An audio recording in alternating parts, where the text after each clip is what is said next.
Good morning, you guys.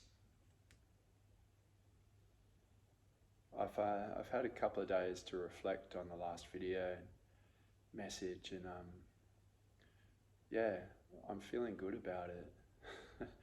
About the reflection, that is.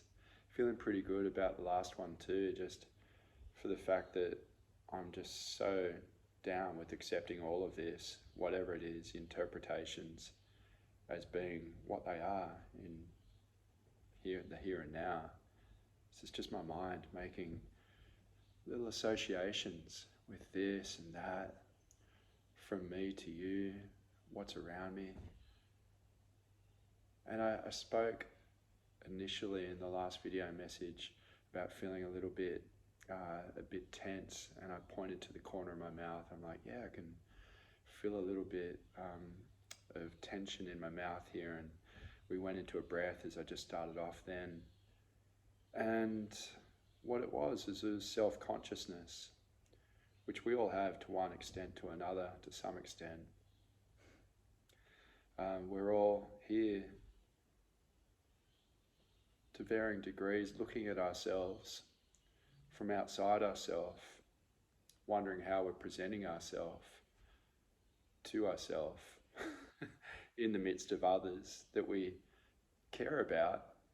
And most importantly, with the self-consciousness, we care about how they're perceiving us, like we matter to them, which I'd like to think that we do, but ironically, I don't think other people's way of presenting themselves matters to other people nearly as much as what most people feel that they matter to themselves. Oh man, so yeah, self-consciousness is interesting, and the realizations are subtle, and again, just reminders that have come in over this brief period of time, been along the lines of, just that transcension from unconsciousness, from pure consciousness, let's say, coming into the world, newborn baby, pure spirit, just alive, vibrationally, as free as it gets, pure love. That's why we love babies, they're so good. And then, we slowly have this divide between self and universe, self and world around us. And we speak to it in the terms of unconsciousness. And we have these tanties. We scream out loud.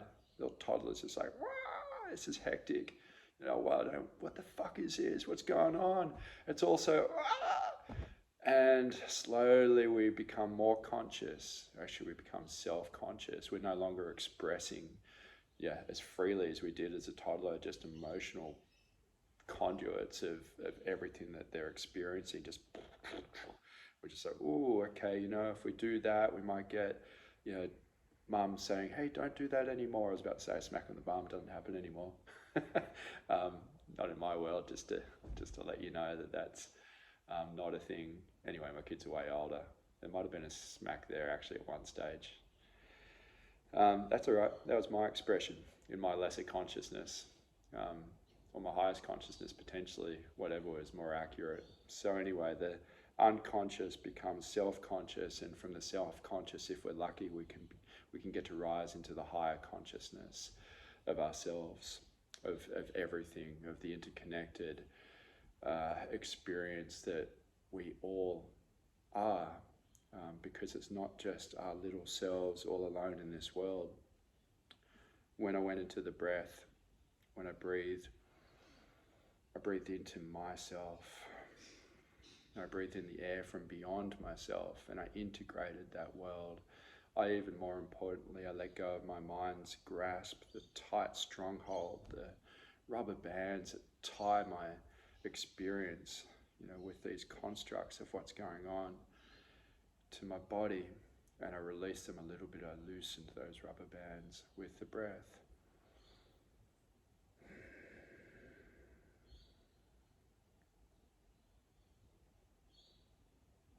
It's just beautifully calming. It works. My mind is temporarily, whilst I give myself that opportunity, taking a break from self-consciousness, moving into higher consciousness. Now, if I integrate this moment of present-mindedness whilst taking a break with a little tickle into the world of higher consciousness, I can see what comes. I can see what arrives in this moment, and I advocate homework point number 1 for all of us to spend this time being present and watching what comes up, seeing what arrives. I spoke to that in the last message and the last little video blog, and I spoke about the two sides of the coin being the currency of our being, the symbol of, the golden symbol of everything that we can be as we exchange it for ascension, evolvement in the right direction. Here we go, pay another coin, another gold coin to thyself to move that way. But there's two sides to the coin, heads and tails, light and dark. There's two sides to everything. There's duality in absolutely everything.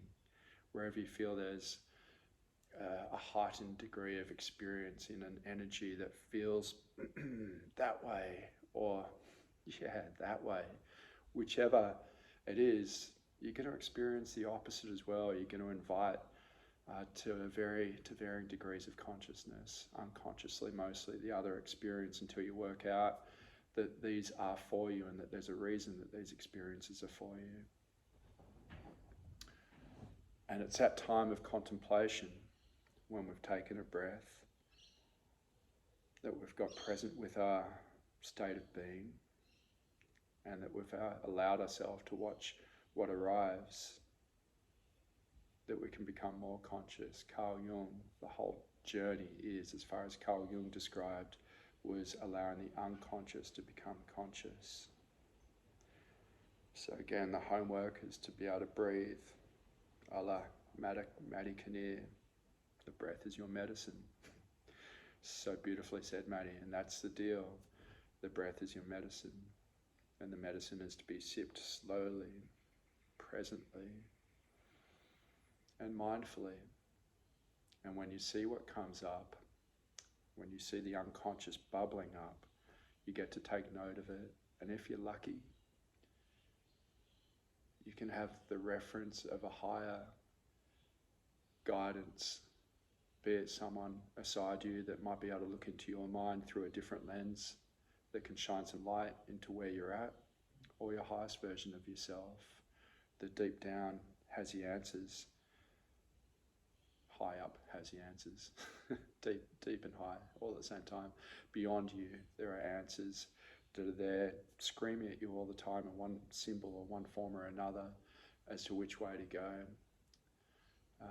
But yeah, it's hard to be able to see that. So spend the time in the present moment, allowing it to come, and take those symbols of movement, or the drives that are propelling you, as gestures as to where you need to go, but not in terms of necessarily the more immediate attachment and longing to find a quick release.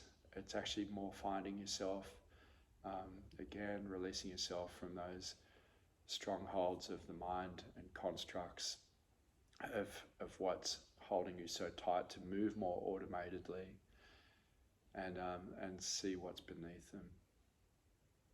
It's working less with this knee-jerk reaction, less with the automated response to the senses and the experiences that are difficult, and feeling into them and going, okay, well, what actually is this that feels so difficult? Have I said that before? Probably. All the time. Give yourself that space. Okay. So if this feels good, which so often it can,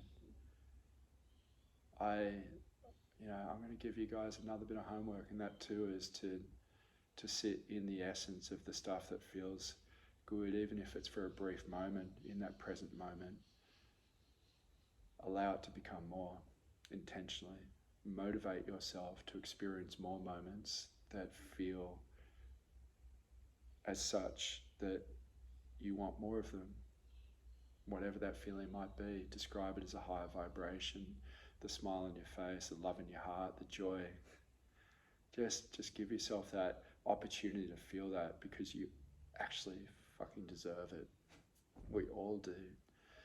You so deserve it, which brings me to my last point, my last bit of homework, really, and that is to see yourself from beyond yourself,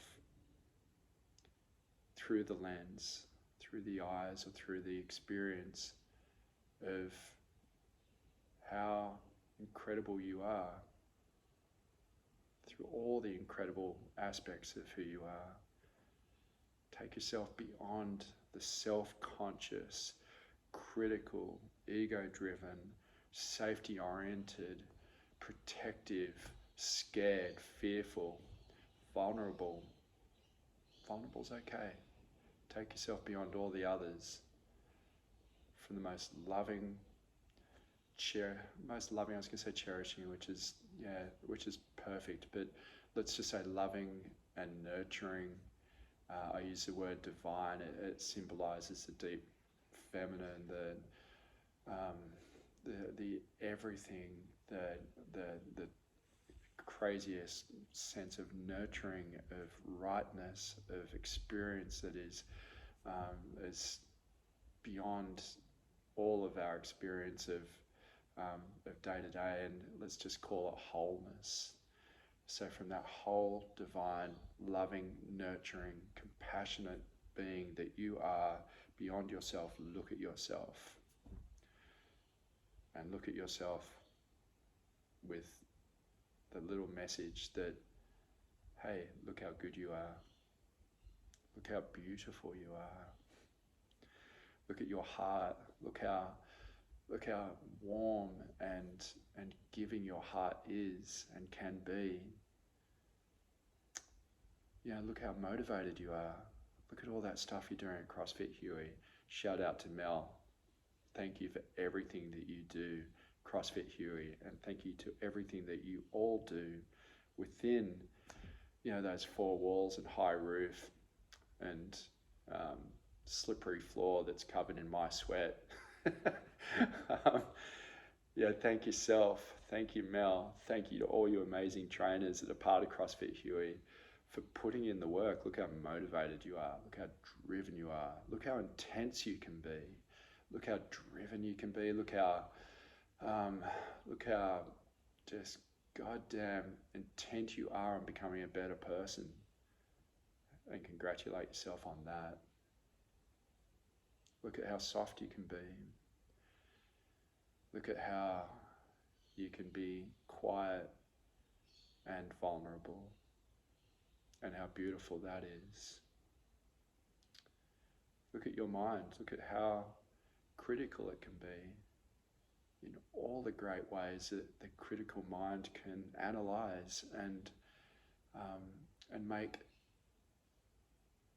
these cognitive assessments of things and create meaning from things, create formulas and, I don't know, like houses and meals.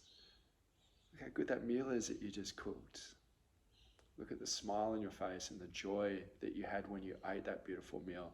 And even better, look at all these things through what you do for all of those around you, be it in just your sheer energetic presence, or for your motivation beyond just trying to impress them for who you are, but your motivation to give to them for their experience, because you do it so much more than what you give yourself credit for.